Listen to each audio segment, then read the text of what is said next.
Tendenca viteve të fundit në përdorimin e armëve në skena e filmime videoklipesh apo tekste të këngëve me përmbajtje dhune deri në fatalitet nuk ka si të mos bjerë në sy. Për më shumë se sa ajo që shihet në këto materiale të publikuara në çdo orar të ditës, në televizionet shqiptare, madje edhe në radio, janë mesazhet negative që ato përcjellin, duke ndikuar tek brezat e rinj si një tendencë e kohës. Edhe mua më ka rënë në sy se si të rinj apo të reja, shpesher artist, akoma më shpesh këngëtar, venerohen si model pozitiv, edhe kur i shfaqen publikut me një armë në dorë. Në fakt, ky është një problem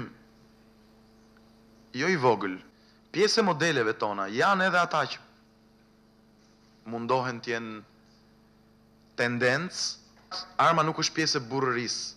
Duke u konsideruar si një fushat negative, pjesa më e vështirë sigurisht mbetet në mesazhet që perceptojnë veçanërisht të miturit.